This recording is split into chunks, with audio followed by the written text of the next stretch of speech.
चुनाव के लिए कांग्रेस पार्टी पूरी तरह तैयारी से काम कर रही है। आपने पिछले दिनों देखा कि माननीय मुख्यमंत्री जी और सभी नेता, हमारी पार्टी की अध्यक्ष, मंडी पार्लियामेंट्री की एक बड़ी बैठक शिमला में हुई और उसके नेक्स्ट डे जो है शिमला पार्लियामेंट्री की एक बहुत बड़ी बैठक जो है चुनाव की तैयारियों को लेके हुई। उसमें साफ तौर पे आप ये समझें कि उसके बाद माननीय मुख्यमंत्री जी धर्मशाला गए हैं और अब आज कल जो है हमीरपुर के दौरे पे हैं। पूरे प्रदेश के अंदर दौरा कर रहे हैं, लोगों से और कार्यकर्ताओं से फीडबैक ले रहे हैं, मिल रहे हैं, उनको चुनाव के लिए टिप्स देने की बात है। और तैयारियों की जो बात है आपने की, कांग्रेस पार्टी के कुछ उम्मीदवार अभी तय होने बाकी है और हमारा जो कार्यकर्ता है ब्लॉक स्तर पे हैं, जितने फ्रंटल ऑर्गेनाइजेशंस हैं, आप महिला कांग्रेस की बात करें, युवा कांग्रेस की बात करें, सेवा दल की बात करें, NSUI की बात करें और जितने दूसरे भी संगठन हैं, सब अपने क्षेत्रों में अपने तरीके से कांग्रेस पार्टी के काम में डटे हुए हैं। लेकिन ये ठीक है कि चुनाव जैसे जैसे आगे बढ़ेगा उसमें निश्चित तौर पे जो है प्रचार में तेज़ी आएगी। और सवाल ये है कि जिस प्रकार का प्रचार का स्तर, कुछ प्रश्न जो भाजपा के नेता बार बार मीडिया के ज़रिए लोगों के बीच कर रहे हैं, उसके बारे में हम जरूर आज आप लोगों के माध्यम से कुछ सवाल पूर्व मुख्यमंत्री ठाकुर जयराम जी से जानना चाहते हैं। ये सवाल कांग्रेस पार्टी के भी हैं और मैं समझता हूँ कि ये सवाल जनता के जहन में भी आम आदमी के। हम 3-4 चीज़ें उनसे पूछना चाहते हैं कि जिसका उम्मीद करते हैं कि वो बहुत जल्दी इसका जवाब भी देंगे और अपनी पार्टी की स्थिति भी स्पष्ट करेंगे। पहली बात हम उनसे जानना चाहते हैं कि आप OPS को लेके कुछ भी क्लैरिटी आपकी स्टेटमेंट में नहीं है। जब आप इस प्रदेश के मुख्यमंत्री रहे 5 साल तक, तो OPS के लाखों कर्मचारी अपने अधिकारों के लिए सड़कों पे आपसे मिलने के लिए प्रदर्शन करते रहे। विधानसभा का लाखों कर्मचारियों ने घेराव किया, पर आपने उनकी बात को नहीं सुना और विधानसभा के अंदर आपने कहा कि पेंशन लेने के लिए आपको चुनाव लड़ना चाहिए। इस तरह की भी स्टेटमेंटें दी और उसके बाद कांग्रेस पार्टी ने आते ही पहली गारंटी के तौर पे सरकार ने जो है अपने प्रदेश के सभी कर्मचारियों को OPS लागू किया। तो मेरा पहला प्रश्न ये है कि क्या जयराम जी और उनके लोग, नेता भाजपा के, क्या ये मानते हैं कि हिमाचल प्रदेश देश के अंदर पहला ऐसा राज्य है जिसने OPS को लागू किया, या आप इसको डिनाई करते हैं? या एक और प्रश्न है कि क्या आप OPS के साथ हैं या आप इसका विरोध करते हैं? कि जैसे आपके राष्ट्रीय स्तर पे माननीय प्रधानमंत्री जी इसके खिलाफ बोल चुके हैं कि OPS जो है ठीक नहीं है। और उसके बाद जहां तक हमारे पास जानकारी मिली कि राजस्थान में कांग्रेस की जब सरकार थी तो हमने इसको OPS को वहाँ भी लागू किया था, लेकिन जैसे ही वहाँ भाजपा की सरकार बनी, परिवर्तन हुआ, तो उसको जो है आगे के लिए बंद कर दिया गया। तो एक तो पहली आप अपनी और अपनी पार्टी की स्थिति स्पष्ट करें OPS पे। हमने तो दे दिया, क्या आप इसको मानते हैं कि मिल रहा है? ये बात बड़ी ज़रूरी है कि आप वोट की राजनीति के लिए जो लोगों को बेंगलाने वाली स्टेटमेंट्स कर रहे हैं, मैं समझता हूँ इस पर आपकी स्थिति स्पष्ट होनी चाहिए। दूसरा प्रश्न हमारा है कि जो हमारी स्कीम है महिला सम्मान निधि की, जो बात 1500 रुपये के हिसाब से पर महीने 18 साल से 59 ईयर्स तक की जो महिलाएं, माताएं, बहनाएं और बेटियां, जिनको ये सम्मान निधि हमने 5 लाख महिलाओं को देने की बात हमारी सरकार ने की और उसके तहत लाहौल स्पीति जिला में ये सभी महिलाओं को मिलना शुरू हुआ। और जो आपका ये स्पीति वाला जो एरिया था, वहाँ जब हमने फीडबैक लिया है तो वहाँ 10 महीने का महिलाओं को 15-15 हज़ार रुपया इकट्ठा मिला है। और उसके अलावा इसके लिए पूरे प्रदेश में काम चल रहा था। ये जल्दी जो है माननीय मुख्यमंत्री जी ने इस बात का जिक्र किया है कि हम इसको देंगे और इसके लिए जो रजिस्ट्रेशन है, जो अधिकारी है, वहाँ पर जाके माताएं, बहनें और बेटियाँ अपना फॉर्म भरवा सकते हैं। लेकिन हमारा प्रश्न ये है कि जयराम जी अपने पूरे लोगों को और पूरी टीम को लेके इलेक्शन कमीशन में इस स्कीम को रुकवाने के लिए गए। क्या आप गए या नहीं गए? ये बताएं कि आप क्यों इस स्कीम को रुकवाना चाहते हैं? क्या ये 18,000 रुपया साल का हमारी माताओं बहनों को नहीं मिलना चाहिए? आप इसका विरोध करते हैं। इस बात पे भी अपनी और आप अपनी पार्टी की स्थिति को स्पष्ट करें कि क्या आप महिला विरोधी नहीं हैं। आप हमको भी बताएं और प्रदेश की महिलाओं को भी बताएं कि आप इस स्कीम का विरोध क्यों कर रहे हैं और क्यों आप इलेक्शन कमीशन में अपने लोगों को लेके इस स्कीम को रुकवाने के लिए गए। ये हमारा दूसरा सवाल था। तीसरा सवाल हम आपके माध्यम से पूछना चाहते हैं, 22 में जो सरकार जनता के सहयोग से बनी, कांग्रेस पार्टी के बहुमत मिला और आप उससे पूर्व जो है सरकार लीड कर रहे थे, मुख्यमंत्री थे। आप लोगों को और आपकी पार्टी को हिमाचल प्रदेश के मतदाताओं ने और जनता ने नकारा। ये लोकतंत्र की सुंदरता है कि जब आदेश आता है जनता का तो उसको मानना होता है। तो आप क्या लोकतंत्र का सम्मान इसी तरीके से करते हैं? हर दिन आपकी एक स्टेटमेंट होती है कि ये सरकार बैसाखियों पे है, 4 जून को जब चुनाव के परिणाम आएंगे तो ये सरकार गिर जाएगी। हम ये जानना चाहते हैं कि क्या मैकेनिज्म है, सरकार गिराने का आपको क्यों शौक है? क्या आप चोरी के दरवाजे से द्वारा से मुख्यमंत्री बनने के लिए डेस्परेट हैं? क्या आप लोकतंत्र का यही सम्मान करते हैं? क्या लोगों द्वारा चुनी गई सरकार का यही मतलब है?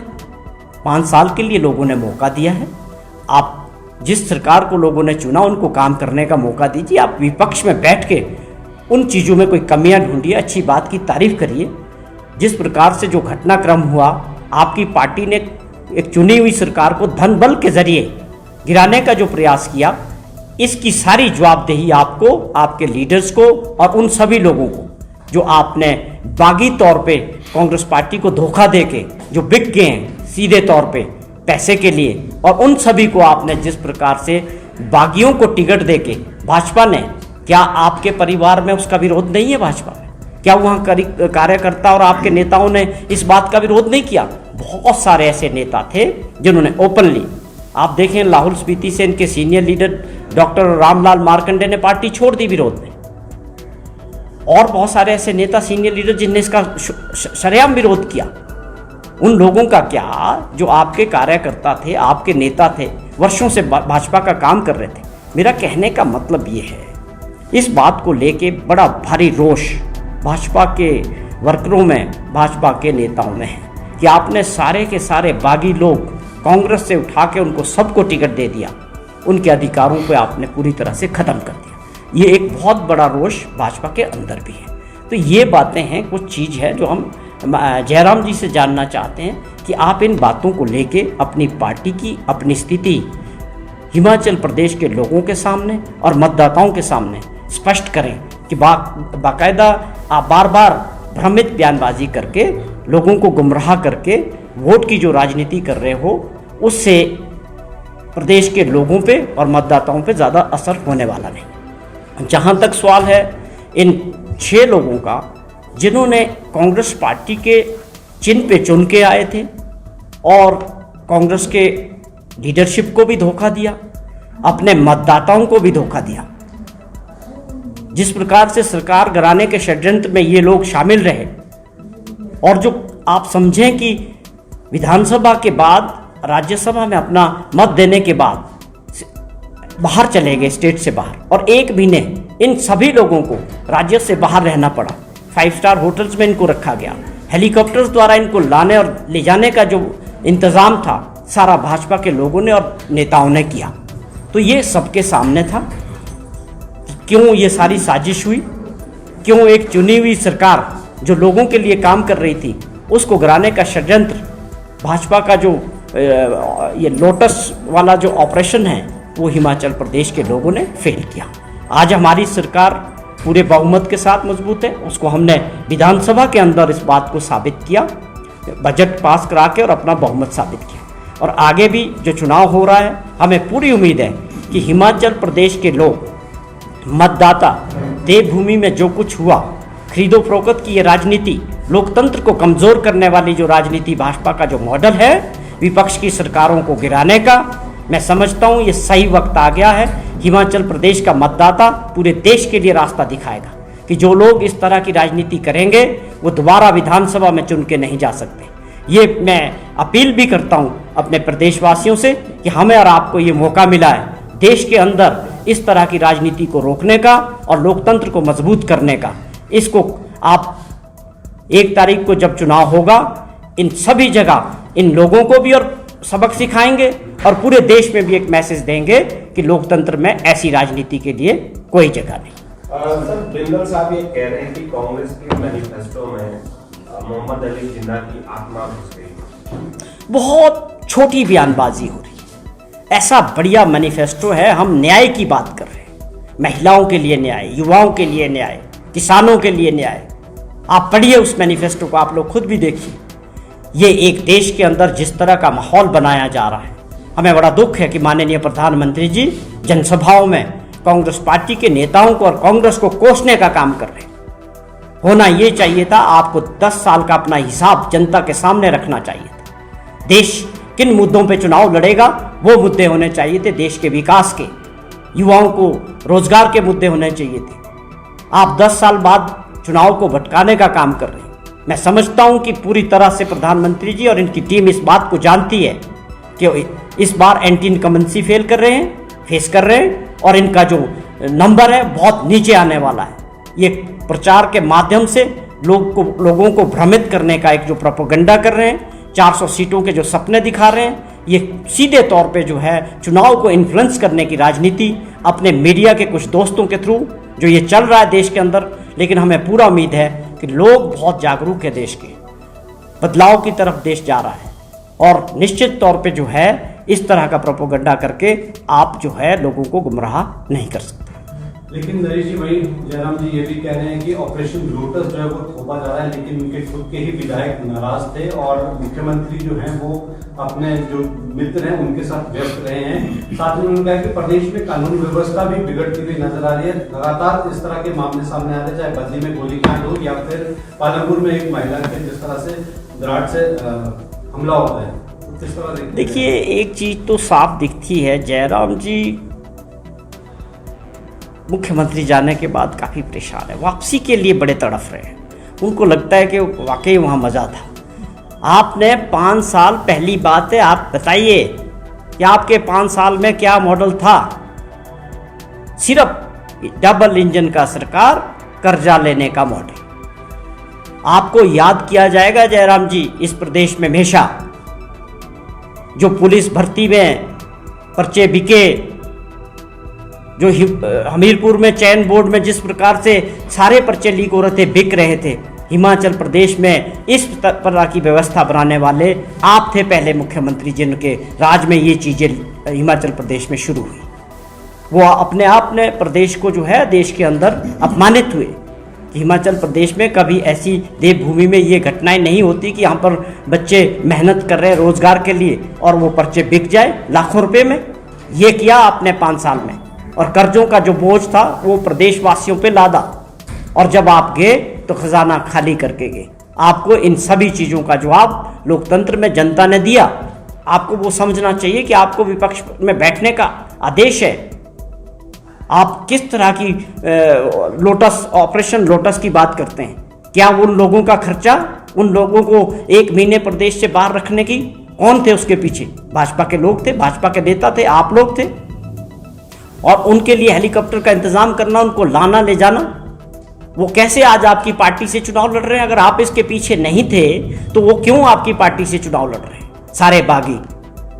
ये तो एक ये था कि डिफेक्शन में आए, उनकी सदस्यता रद्द होगी।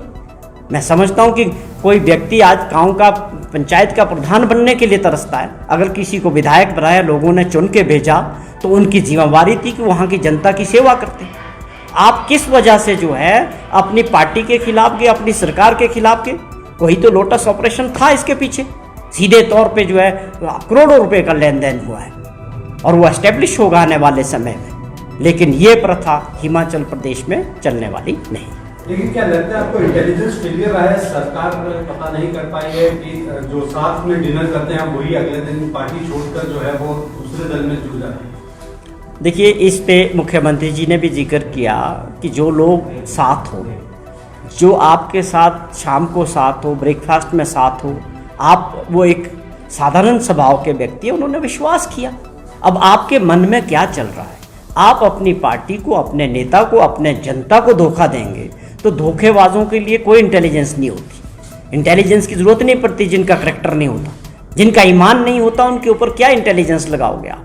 लोगों ने आपको चुना, पार्टी ने आपके ऊपर खर्चा भी किया, आपका कार्यकर्ताओं ने काम किया, आपने सबको धोखा दिया। भाई आप तो धोखेबाज हो। आपने अपने निजी स्वार्थों के लिए हिमाचल प्रदेश के लोगों को और सरकार के ऊपर दोबारा चुनाव थोप दिया। इसका जवाब आपको देना पड़ेगा कि आपके अंदर क्या लालच था, कितने पैसे लिए आप लोगों ने। ऐसे कौन छोड़ता है अपनी सरकार, कोई तो कारण होगा।